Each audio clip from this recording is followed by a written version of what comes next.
나이가 든다는 건 참 묘한 일입니다.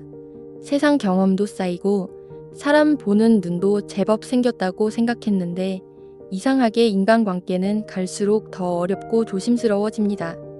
젊은 날에는 그저 사람 좋은 게 좋아서 마당발이라는 소리를 들으며 이 사람 저 사람과 어울리기도 했지요.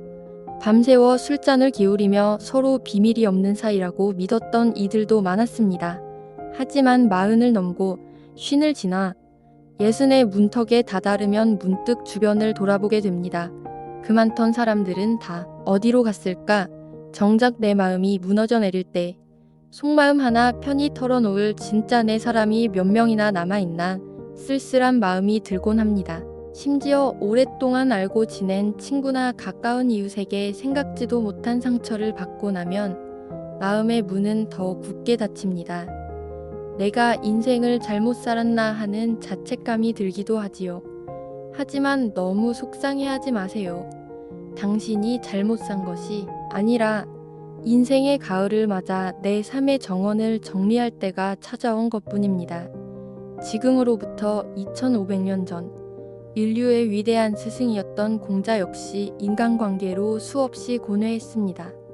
제자들을 이끌고 천하를 주유하며 온갖 인간 군상을 겪었던 그는 인생의 평온을 지키기 위해 반드시 거리를 두어야 할 사람이 누구인지 명확한 기준을 남겼습니다. 내 남은 인생을 더 우아하고 평온하게 지키기 위해 오늘 공자의 지혜를 빌려 우리의 인간관계를 가만히 되돌아보려 합니다. 혹시 내 곁에 두고 내 마음을 갉아먹고 있는 사람은 없는지 조용히 귀 기울여 들어보시기 바랍니다. 첫 번째 지혜, 말만 앞서고 행동이 따르지 않는 자. 공자는 인간의 됨됨이를 살필 때 그 사람의 입에서 나오는 말보다 발이 움직이는 행동을 가장 먼저 보았습니다. 그리고 논어에서 이렇게 말했지요. 군다는 말은 어눌하게 해도 행동은 민첩하게 한다. 참 신기하게도 주변에 말솜씨가 화려한 사람들이 꼭 한둘씩 있습니다. 만나면 온갖 좋은 말은 다 쏟아내지요. 내가 조만간 좋은 밥 한번 살게. 힘든 일 있으면 언제든 연락해. 내가 다 해결해 줄 테니까 우리가 사이가 어떤 사이인데 그런 걸 걱정해. 달콤하고 호기가 넘치는 말을 들을 때면 참 든든하고 고마운 마음이 듭니다. 아, 이 사람은 정말 나를 아끼는구나 하고 깊이 신뢰하게 되지요. 하지만 정말로 내 삶에 큰 비바람이 몰아치고 누군가의 실질적인 도움이나 따뜻한 손길이 절실해지는 순간이 오면 참 이상한 일이 벌어집니다. 그토록 호언장담하던 그 사람의 모습이 보이지 않는 것입니다. 연락을 해보면 평소와 달리 목소리에 곤란한 기색이 역력합니다. 아이고, 어쩌냐. 내가 지금 딱 다른 급한 일이 겹쳐서 말이야. 마음은 정말 굴뚝 같은데 상황이 여의치 않네 하며 교묘한 핑계를 대고 멀어집니다. 심지어 아예 연락을 피하기도 하지요. 상황이 지나고 나면 깨닫게 됩니다. 그 사람이 했던 수많은 약속과 위로는 그저 그 순간 자신의 체면을 세우고 좋은 사람처럼 보이기 위한 값싼 말잔치에 불과했다는 것을요. 공자는 이런 사람들을 경계하며 말만 앞서고 실천이 없는 자는 결코 깊은 관계를 맺을 만큼 내면이 꽉 찬 사람이 아니라고 했습니다. 진정으로 고결한 사람은 자신이 지킬 수 있는 말만 내뱉으며 설령 말을 뱉었더라도 그 말을 지키기 위해 묵묵히 행동으로 보여주는 법입니다. 중장년의 나이가 되면 말의 화려함에 속아 넘어가는 실수를 줄여야 합니다. 눈앞에서 나를 위하는 척 쏟아내는 수만 가지의 말보다 내가 힘들 때 소리 없이 내 곁을 지켜주었던 그 사람의 침묵과 작은 행동 하나가 훨씬 더 값진 법입니다. 만약 여러분 주변의 입으로는 온 세상의 의리를 다 지킬 것처럼 말하면서 정작 행동해야 할 때는 늘 핑계를 대며 발을 빼는 사람이 있다면 이제는 그 사람의 말에 얹었던 무게를 조금 내려놓으셔야 합니다.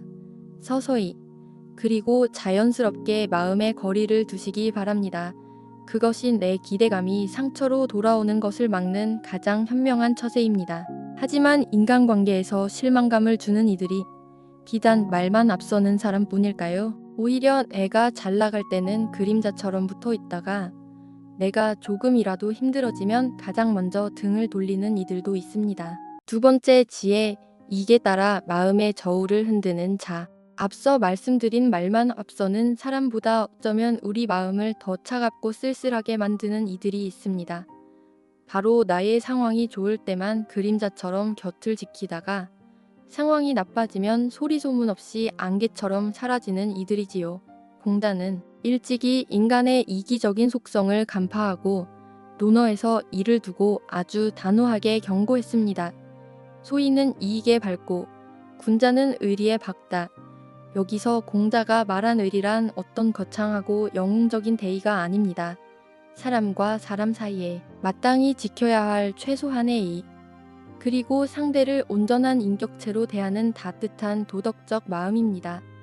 반면 소인은 세상 모든 인간 관계를 오직 하나의 저울로만 바라봅니다. 이 사람이 지금 나에게 이익이 되는가, 해가 되는가. 그들의 머릿속 저울은 늘 분주하게 계산기를 두드리고 있지요. 혹시 여러분도 살면서 이런 서글픈 경험을 해보신 적이 있으신가요? 한창 일하며 현직에 있을 때 혹은 작은 사업이라도 번창해서 주머니 사정이 넉넉하고 베풀 것이 많을 때는 매일같이 안부를 묻고 밥 한 끼 사겠다며 살갑게 굴던 이들이 참 많았을 것입니다.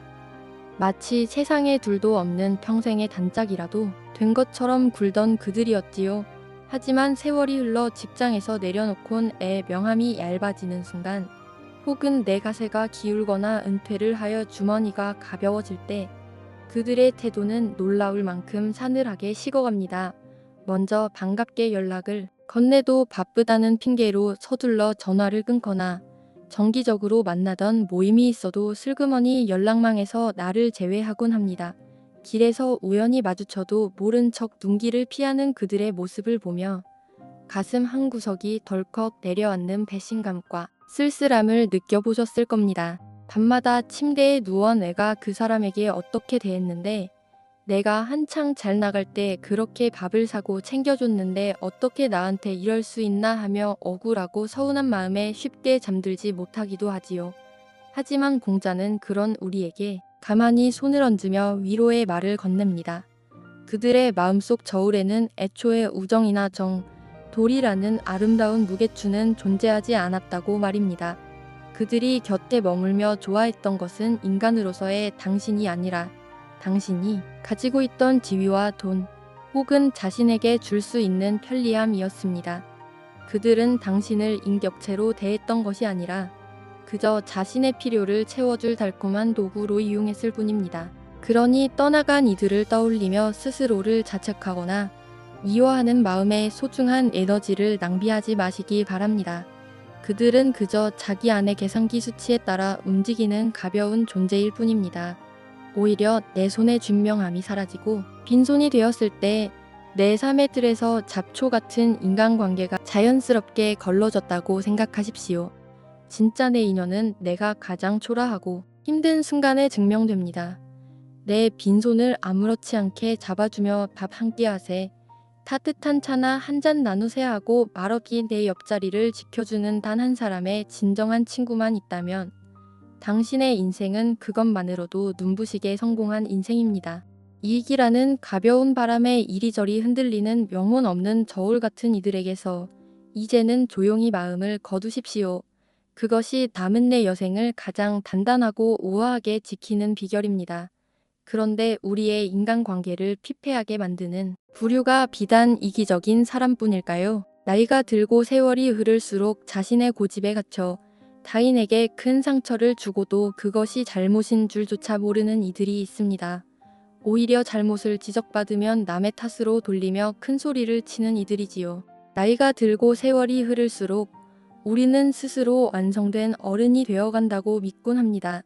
살아온 날들이 있고 겪어온 세상이 있으니 내 판단과 행동이 늘 옳다고 믿기 쉽지요. 하지만 안타깝게도 나이라는 훈장이 때로는 독이 되어 돌아오기도 합니다. 내 생각의 틀에 갇혀 타인의 말에 귀를 닫고 오직 내 방식만을 고집하는 아집이 싹 트는 순간입니다. 공자는 인간이 저지를 수 있는 가장 어리석고 위험한 태도에 대해 논어에서 이토록 벼아픈 경고를 남겼습니다. 허물이 있음을 알고도 고치지 않는 것. 이것이 바로 진짜 허물이다. 살다 보면 누구나 실수를 합니다. 아무리 배움이 깊고 훌륭한 사람이라 할지라도 완벽할 수는 없기에 말실수를 하기도 하고 잘못된 판단을 내리기도 하지요. 공자 역시 실수를 부끄러워하지 않았습니다. 진짜 중요한 것은 그 실수를 대하는 그 사람의 태도이기 때문입니다. 혹시 여러분 주변에도 이런 분들이 계시는가요? 명백한 잘못을 저질렀거나 상대방에게 큰 상처를 주었음에도 불구하고 결코 자신의 과오를 인정하지 않는 이들 말입니다. 그들은 잘못이 드러나는 순간 미안하다는 말 한마디를 꺼내기보다 온갖 핑계와 변명을 먼저 늘어놓습니다. 내가 원래 성격이 좀 불같아서 그래. 그때는 상황이 어쩔 수 없었어.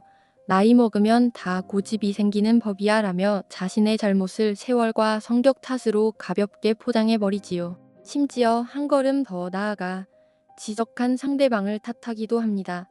너는 왜 그렇게 예민하게 구니? 사람이 속이 그렇게 좁아서 어디다 쓰겠냐 하며 오히려 잘못을 지적한 사람을 가해자로 만들고 자신은 억울한 피해자인 양 행동합니다.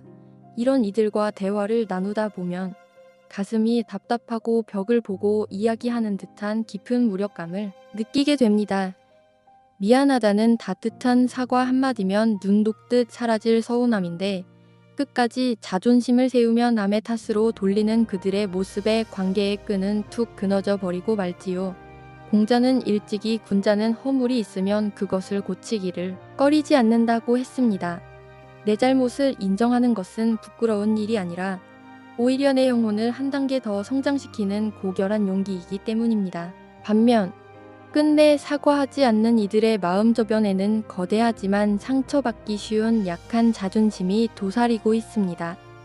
자신이 틀렸다는 것을 인정하는 순간 자신의 모든 존재 가치가 무너져 내릴 것 같은 두려움에 휩싸여 있는 것이지요. 그 두려움을 감추기 위해 목소리를 높이고 억지를 부리는 것입니다. 만약 여러분 곁에 늘 자신의 고집에 갇혀 따인에게 상처를 주고도 고치려 하지 않고 오히려 큰 소리를 치는 이들이 있다면 이제는 그들의 변화를 기대하는 마음을 내려놓으십시오. 사람은 쉽게 변하지 않습니다. 특히 나이가 들어 굳어진 아집은 외부의 강한 충격으로도 쉽게 깨지지 않는 법입니다. 그들을 변화시키기 위해 내 소중한 에너지를 쏟아붓고 설득하려 애쓰지 마세요. 그것은 내 마음에 밭에 가시나무를 심는 일과 같습니다. 그들이 고집이라는 감옥에서 스스로 걸어 나오기 전까지는 그저 그 사람은 원래 그렇구나 하고 조용히 바라보며 한 걸음 물러서서 내 마음의 평안을 지키는 것. 그것이 남은 내 삶을 지키는 가장 지혜로운 처방전입니다.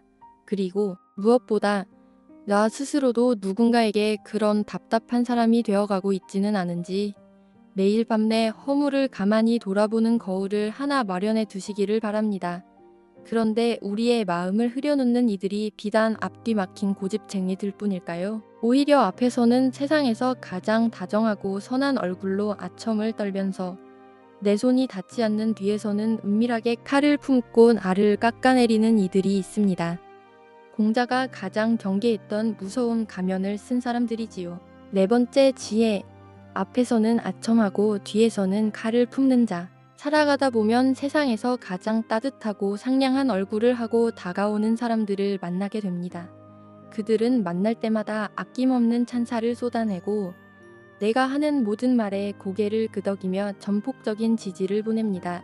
역시 대단하십니다. 형님밖에 없습니다. 언니는 언제 봐도 참 우아해요. 이런 달콤한 칭찬과 환대를 받으면 나도 모르게 마음의 빗장이 스르르 풀리고 그 사람을 온전히 믿게 되지요. 내 안에 어두운 고민이나 부끄러운 비밀까지도 서슴없이 털어놓게 됩니다. 하지만 이상하게도 그 사람과 헤어지고 돌아서는 길에 마음 한구석이 묘하게 찜찜하거나 허전했던 경험이 있으신가요? 공자는 겉으로 드러나는 과도한 친절과 화려한 언변 뒤에 숨겨진 인간의 무서운 이중성을 이토록 예리하게 꿰뚫어 보았습니다. 교묘한 말과 보기 좋게 꾸민 얼굴빛에는 어진 마음이 드물다. 우리가 흔히 말하는 교원영색의 유래가 된 이 구절은 2500년이 지난 오늘날에도 소름 끼치도록 정확한 인간 본성을 보여줍니다. 아첨을 일삼는 이들의 목적은 당신과의 진정한 교감이 아닙니다. 그들의 달콤한 말은 당신의 환심을 사서 무언가를 얻어내기 위한 미끼이거나 자신의 속내를 감추기 위한 두터운 가면일 뿐이지요. 진짜 무서운 것은 앞에서는 아낌없이 박수를 보내던 그 손으로 내가 보지 않는 곳에서는 은밀하게 칼을 겨눈다는 사실입니다. 내가 전해준 따뜻한 위로와 비밀은 어느새 그들의 가벼운 입을 거쳐 왜곡된 소문이 되고, 내가 잠시 휘청이거나 실수할 때 그들은 기다렸다는 듯 뒤에서 가장 맹렬하게 나를 깎아내립니다. 심지어 내가 없는 자리에서 그 사람도 참 알고 보니 별거 없더라 하며 비웃음의 제물로 삼기도 하지요. 뒤늦게 이 사실을 알고 나면 머리를 무언가로 얻어맞은 듯한 충격과 깊은 배신감에 밤잠을 설치게 됩니다. 어떻게 내 앞에서는 그렇게 웃어놓고 뒤에서 이럴 수가 있지 하는 억울함에 가슴이 갈갈이 찢어집니다. 하지만 공자는 그런 우리에게 조용히 속삭입니다. 빛이 강할수록 어둠이 짙듯이 눈앞에서 유난히 화려하고 과장된 친절을 베푸는 이일수록 마음의 깊이는 얕을 확률이 높다고 말입니다. 참된 우정과 사랑은 굳이 화려한 수식어를 필요로 하지 않습니다. 때로는 투박하고 거칠어도 내가 잘못된 길을 가려 할 때 진심 어린 쓴소리를 해줄 수 있는 사람, 내가 기쁜 일을 겪을 때 시기하지 않고 먼 발치에서 조용히 미소 지어 주는 사람이 진짜 어진 사람입니다.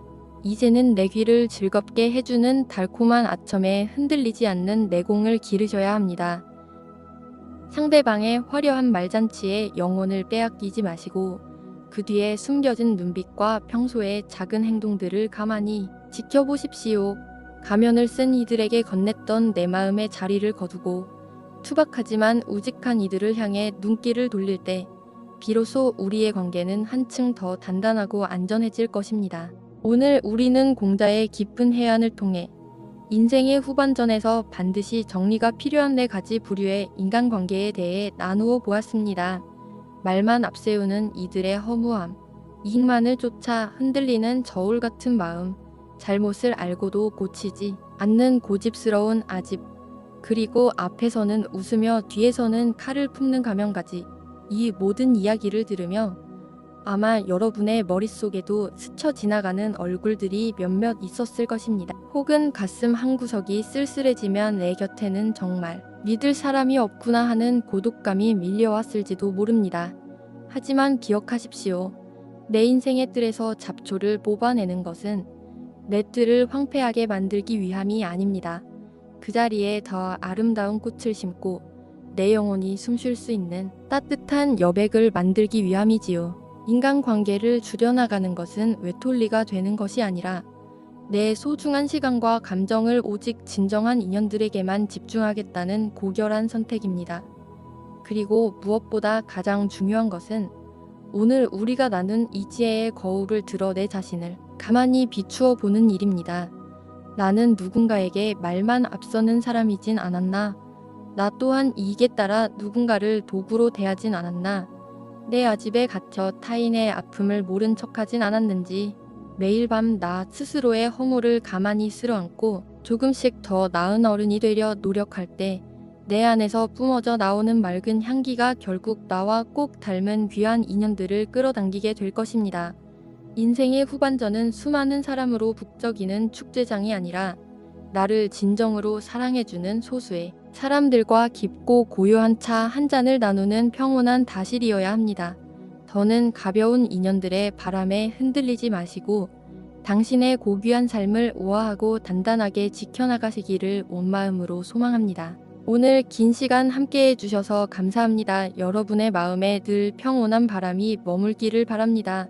오늘의 지혜가 마음에 닿으셨다면 구독과 좋아요로 따뜻한 마음을 나누어 주세요. 여러분의 평온한 여정에 늘 동행하겠습니다. 감사합니다.